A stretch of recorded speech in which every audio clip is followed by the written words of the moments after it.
Hey guys, बहुत massive update आ रही है ब्रॉक लेसनर से लेके आफ्टर मंडे नाइट रॉ और फिर क्या हुआ उससे भी, और क्या कौन नया रिटर्न हो सकता है। तो any wasting time just started updates. तो फर्स्ट अपडेट भी हुई ब्रॉक लेसनर से।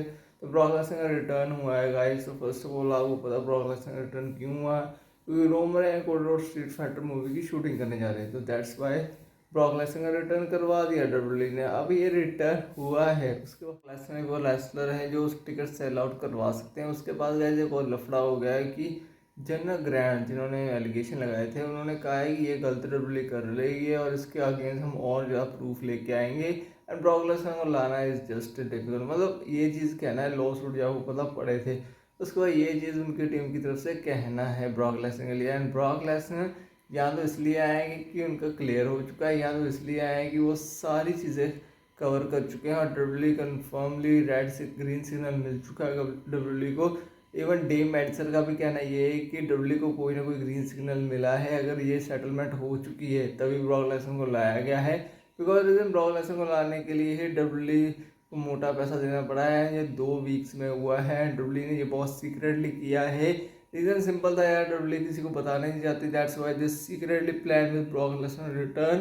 भाई प्राइवेट जेट में लाया गया है ब्रॉक लेसनर को, जस्ट मेन इवेंट से पहले लाया गया है ताकि किसी को पता ना चले।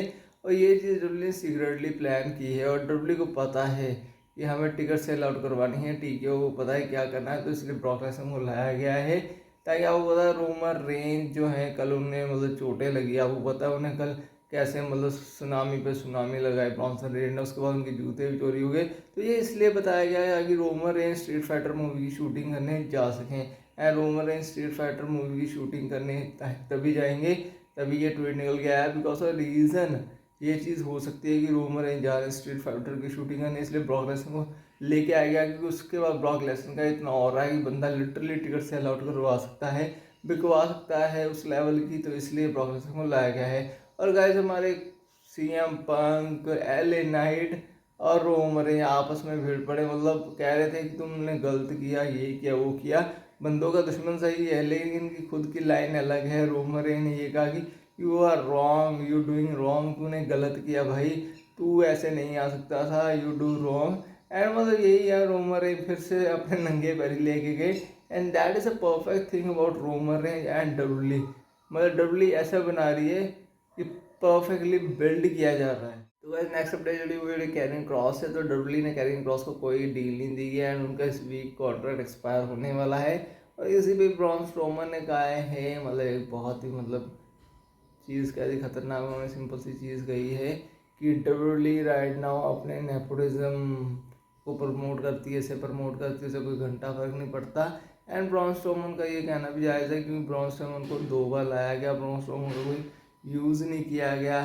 तो ये चीज़ कहना ब्रॉन रोमन का जायज़ भी बनता है, बिकॉज जो बंदे में पोटेंशियल था, बंदे में सब कुछ था। लेकिन I know the Braun Strowman is going a Hollywood movie in street fighter. Braun Strowman भी है भाई उसमें। तो ये चीज़ कही है ब्रॉन स्ट्रोमन कैरियन क्रॉस के ट्वीट के नीचे। तो कैरियन क्रॉस को अब मिलने नहीं वाला मौका। अब देखो कैरियन क्रॉस यार AEW में चल जाएंगे, नहीं तो TNA में चल जाएंगे, नहीं तो वही है शो हाईजैक हो जाएगा फिर से, जैसे R-Truth के टाइम हुई थी चीज़। तो that is right now situation with WWE जानबूझ के ये चीज़ें करी बजट कट करने के लिए। एंड मुझे लग रहा है सैमी ज़ेन की जरा कैरियन क्रॉस का अगर मौका दे देते तो भाई बंदा नेक्स्ट लेवल उभर के आता, क्योंकि NXT में भी कैरिन क्रॉस को मौका ट्रिपल आई ने नहीं दिया था। एंड राइट नाउ मतलब ये चीज़ करनी में रोस्टर पे इट्स नॉट गुड।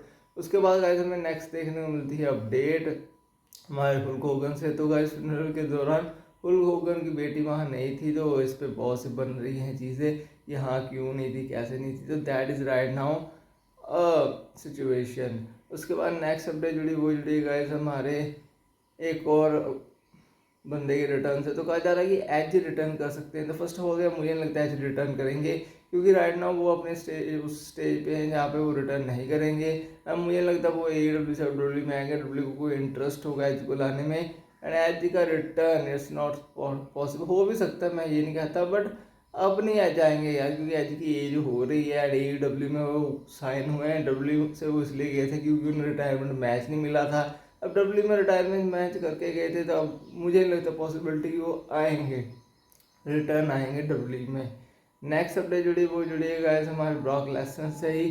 तो ब्रॉक लेसन की नेक्स्ट अपीयरेंस होगी एंड नेक्स्ट अपीयरेंस में वो बताएंगे कि उसने ऐसा क्यों किया, बिकॉज ऑफ दिस या स्टोरी का सो टेलिंग करेंगे कि मैंने ऐसा क्यों किया, ये चीज़ क्यों की, why I do attack John Cena. तो ये चीज़ तो एक्सप्लेन करेंगे एंड नेक्स्ट टाइम आपको पता है next week John Cena confirm है, तो क्या पता वहाँ पे ब्रॉक लेसनर भी आ जाए एंड ब्रॉक लेसनर आके कन्फर्म करे जॉन सीना को।